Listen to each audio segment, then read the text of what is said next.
can you see that? Yeah, can you see that? Yeah, okay.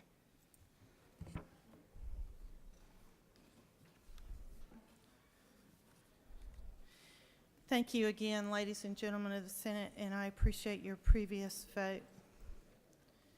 And again, I want to reiterate and thank the President of the Senate, who has been our steadfast support on these bills.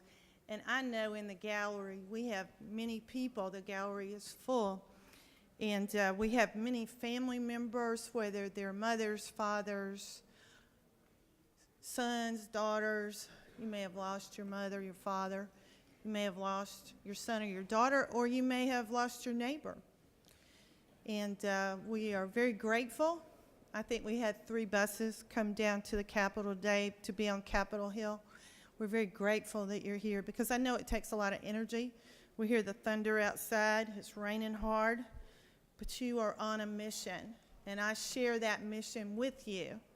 And I'm sorry, and I apologize to my fellow senators. I think every one of you, 55 senators, know how passionate I am about this issue. And I appreciate your time to be able to listen, to hear me out, and to also hear the senator from the 11th. Both of these bills that you see on the calendar today go together. They are collaborative bills. One goes with the other. And the reason that is because one is an umbrella council and one is a commission that comes up underneath it. I think I got that just opposite. One is a council and one is a commission that comes up underneath it. So they're integrally related. And that's why they're so important that this Healthcare Transformation Committee that we came up with the President of the Senate, because these are big ideas. These are big ideas. But you know what? When we went around the state, we didn't drive hundreds of miles. We drove thousands of miles. And when we talked to the people, like the people sitting in the gallery, one of the number one issues that kept bubbling up and floating to the top, just like the family members that were on the dais just a minute ago, is the opioid crisis. These bills, these 2 bills, did not come from me. They did not come from the senator from the 11th. They did not come from the gentleman standing behind me. These came and came and came from the 10 million Georgians who are demanding action, who are saying, yes, we have barriers to access to care. Yes, we have problems with our loved ones dying. I have up here with me, and I'm sorry I do not know the family's name. I met them. But this picture frame says, and I'm going to try my best not to cry, the love between a mother and a son lasts forever. And it's a picture of a young boy with the mother, and then a picture of when the boy grew up. And he looks like he's about 20 years old. And I dedicate this bill to 2 mothers I met. Never knew these mothers. They're from Gwinnett County in Lawrenceville.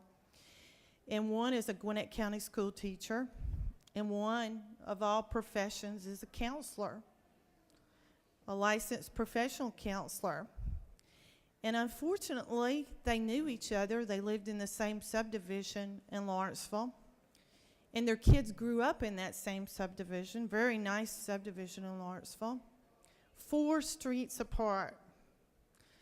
But unfortunately, we have people peddling lethal substances.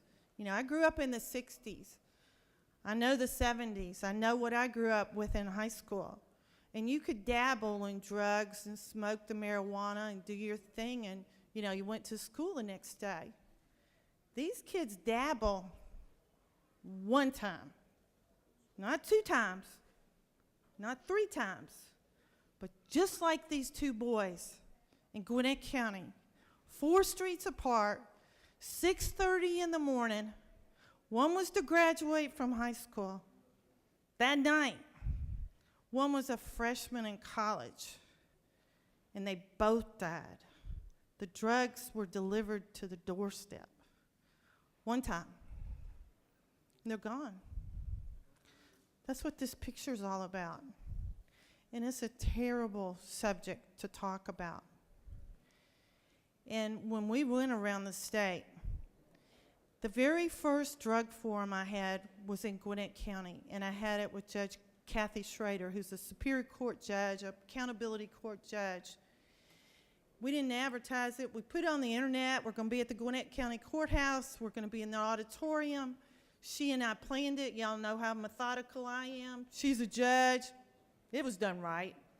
We walk in, not 400 people, not 500 people, 600 people. There was so many people in the Gwinnett County courtroom auditorium, they had to watch outside on the outside video, TV monitors.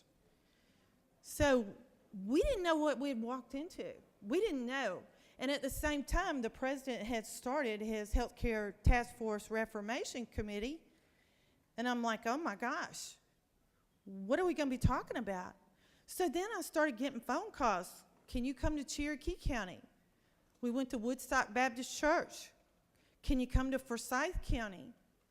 Can you come over to Cobb County and see the zone? And then, guess what? I started getting phone calls from y'all. The senator from the 20th wanted me to come to Warner Robins. I never made it to Warner Robins. The senators down in Savannah wanted me to come to Savannah, and it wasn't me. It had nothing to do with me. It had everything to do with those people sitting in the audience who had lost loved ones, who have seen the decimation of their families and other families, just like that neighborhood. When you're a neighbor, when this happens, and everybody says it can't happen to me, let me tell you, you don't know what your kids are doing. You don't know what's going on. I have a 100-acre farm in Walton County. My brother called me the other day. He said, Renee, you know what I found on your property? It has a dirt road on it. It's not in the hinterlands. I hate to tell the senator. He found a whole thing of syringes, used syringes on the dirt road, piles of them. And it was somebody who was either doing the drugs before they went to work or after they came home. But whoever's sitting at home on the sofa, they didn't want them to know they were using the drugs. So it's a serious problem. I could go on and on and on, and I'm not, because every one of you already knows about it, because you're facing it in your district, and you're getting those phone calls from those people. First of all, let me just thank, and I'm going to move on, the Davis Direction Foundation. Missy Owens, stand up. She's from Marietta. Give her a round of applause. She has one of the best peer-to-peer support recovery programs in the state of Georgia. We're trying to replicate it. She does a fabulous job in Cobb County. Also, we have Graceway. Graceway in Albany, Georgia. When we were doing all those thousands of miles, guess where we ended up? 4 times. Not 1 time, 2 times, 3 times. 4 times in Albany, Georgia. A girl from Gwinnett County going to Albany, Georgia, but it was because of the demand. And I want to thank Daryl Sabbs. I want to thank the senator from the 12th for helping me set up those forums, and they were just like Gwinnett County. We filled up the aquarium down there, an auditorium down there. Did we advertise? Did we do a hubbub about it? No. People just come. It's like they're drawn like a magnet because they want help. The other people I want to help, Phoebe Putney Hospital, Judge Catherine Schrader with Gwinnett County, the Accountability Courts, Governor Nathan Deal, who has set up these. Every jurisdiction in the state of Georgia now has accountability courts. And the best thing we can do is help fund them and make them grow. Mr. Jim Ledford is in the audience. Would you please stand up? Mr. Ledford has written the Sarah report for 2 years in a row, and this has been our blueprint, our footprint. These aren't our ideas. We're not that smart. But we do have people behind us with the Substance Abuse Research Alliance. This is people from your districts. And I went to several of their meetings. They have over 100 people. These are experts in substance abuse problems who are coming together. And we appreciate that second white paper report. Part of that report is the basis of the bill that we have here. On your desk for my particular bill and for the senator from the 11th, there's over 20 letters of recommendation. It's under his name because we didn't want to print everything. Some of mine are exactly like his and vice versa, but these are major institutions, whether it's the pharmaceutical, it's the hospital, the list goes on and on and on of people who support these measures. And it's not just my bill, it's his bill from the 11th that they support. So I want to go through the bill, and before I do, I just want to say thank you to those two mothers that I was talking about. Their son's name is Joe, and one is named Dustin. And the one that is named Joe has a program. It's called #Honor Joe, and you can look that up, and people are wearing bracelets in honor of Joe. And it's not necessarily Joe. Joe is emblematic of every 18, 19, and 20-year-old boy in the state of Georgia suffering. So going through the bill, Senate Bill 352, it is the Substance Abuse in Georgia Act. And one of the things that was alarming to us when we first started doing these studies, and this is from that SARA group, 1.4 to 9.5 individuals per 100,000 from 1999 to 2016 have died. That's the increase, 1.4 to 9.5. The Georgia Department of Public Health reported that in 2016, opioid-involved overdoses accounted for 2,435 emergency room visits. That's 929 deaths. But I hate to tell you, that's for 2016. 2017 is over 1,000 deaths. We are getting to the point where deaths from substance abuse and overdoses is greater than traffic accidents. And oftentimes they do cause those fatalities in traffic accidents. So you know the problem. Through the bill, one of the first things we talked about is patient brokering. And if you would have asked me a couple of years ago, just a couple of years ago, if I knew what patient brokering was, I'd say, what are you talking about? I never heard of that. I said, I've dealt in human trafficking, but never patient brokering. And this idea and this issue, just as the epidemic has migrated down from the North Atlantic states and the eastern seaboards from Kentucky, West Virginia, Ohio, and it's literally knocking on our door in Georgia, and it's here, patient brokering migrated up from Florida. And the state of Florida wrote this bill last year, and in particular, they've had a high incidence in Palm Beach County. Because what people are doing when you see an infusion of money put into a state, unfortunately, you got vultures. You got people who want to capitalize on it. They want to make money. And that's exactly what they're doing with patient brokering.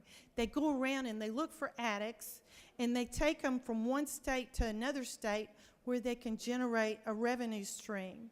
And oftentimes that state that have had Medicaid expansion, or these people have access to more entitlement.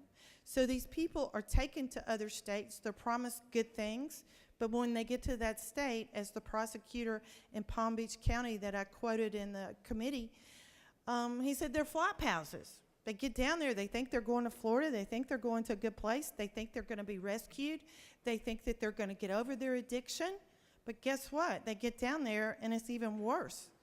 It's what they call in Florida a flop house, a substance abuse house that has no therapeutic treatment to it. They just offer that, but when they get down there, their dreams are busted. So they're really victimized as addicts. And that's what this particular clause in the bill prevents. We match the Florida law. I know there's some consternation in the hallways about this particular part of the bill. We are not trying to change the referral patterns of any mental health system. 99.9% of providers do a great job. It's these that come in from out of state oftentimes, and this is what we're trying to prevent.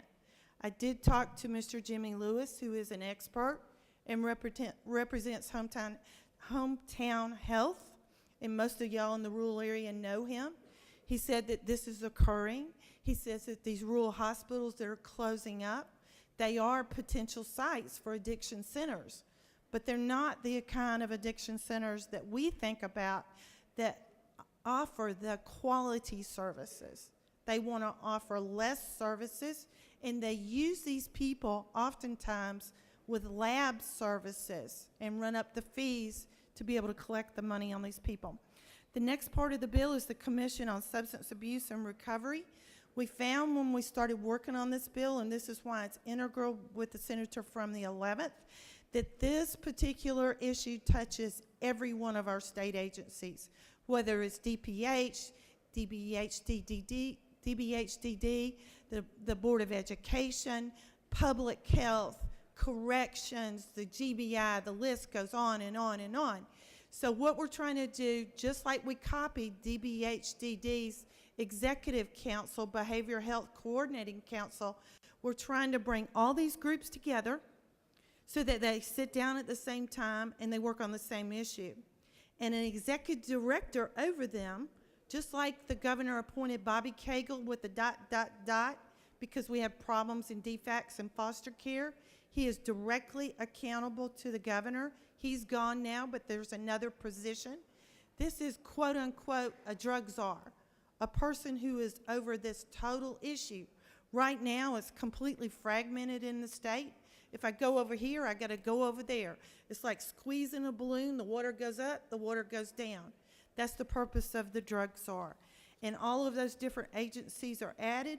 One of the questions was, are you taking away from these agencies? We know what the fiefdoms are like around here. No, we're not taking away from them. We're adding to them and helping them to do a better job to coordinate services for these people that are searching for it. The other issue is increased penalties for insurance fraud. Unfortunately, like I was just talking about, the lab studies, unfortunately, there's people, and this is what we heard from the families. They look at their insurance report, and there's multiple billing for multiple testing, and it's unnecessary testing. I know that you have to test people in recovery, and that's part of the process, but this is actually over-testing, and there is actually penalties for that. One of the most important things, and I'm going to close out, is about K through 12 education. As you know, the senators that have been here for a long time, we have done things about obesity and the obesity epidemic and nutrition, and we have made mandatory education in K through 12. And I didn't even know this until I started talking to some of the interns and some of the younger kids. It's called the Super Size Me video. And all of the younger kids know about it because they watch it before they graduate. And what it is, obviously I don't look at supersize. It teaches them not to go to Chick-fil-A or McDonald's and supersize their waffles because it adds on additional calories. That's exactly the same code section that we're putting mandatory substance abuse education into the school system. Cobb County is already doing a great job with it, but the other counties in the state, the 159 counties, they need to also do a better job. So with that, Mr. President, the only other thing I wanted to mention is to say thank you. Thank you because you are the people who voted on that naloxone law that this gentleman that was standing back here on the podium before talked about. The importance of the antidote for Narcan. There has literally been thousands of people saved. Hall County and Gainesville have produced a video, how to save a life. They make that accessible to your counties if you want to teach your people how to save a life by using naloxone. It's a great thing that we've already accomplished. This is a long, long journey. The senator from the 11th and myself will be back here next year because I know these bills are going to have to be perfected, and we are going to make them better on this journey. And again, I want to thank the Lieutenant Governor for assisting me and his staff, and I want to thank especially, not just these parents and loved ones that are sitting up here, but all of your constituents. And in the memory of all the people who have already died. The best thing we can do is to give hope. Hope for recovery. Because there is recovery. We know recovery is a long process. It's a lifetime process. But essentially what you're doing with this bill, you're handing it to your constituents and say, we do have hope for recovery. We're in this journey. We're going to put money where our hearts and minds are. We're going to help you on this journey. And we're not going to be like these other states of Kentucky and Ohio. So, Mr. President, with that, I know I went a little bit too long, but I appreciate it. And I'm sure those senators know my passion. And I know I wear y'all's ears out, but that's okay. I'm going to keep on wearing your ears out. So, Mr. President, I'll answer any questions. There are no questions.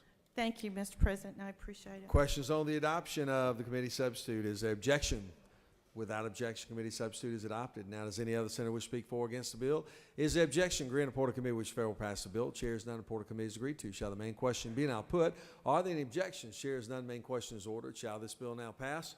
Questions on the passage of the bill. All those in favor of the bill will vote aye. Those opposed, no. Secretary, unlock the machine.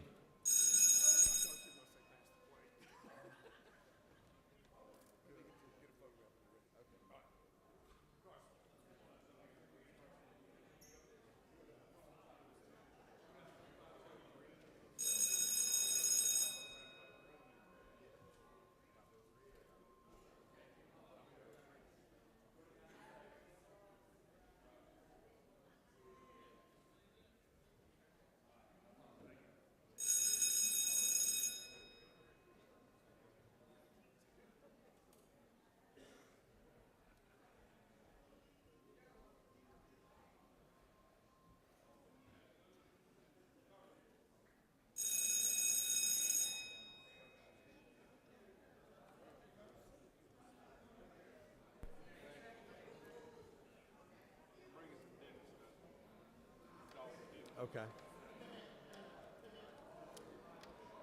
On the pass of the bill, the yeas are 53, the nays are 0, and this bill, AMC requisite constitutional majority, is therefore adopted.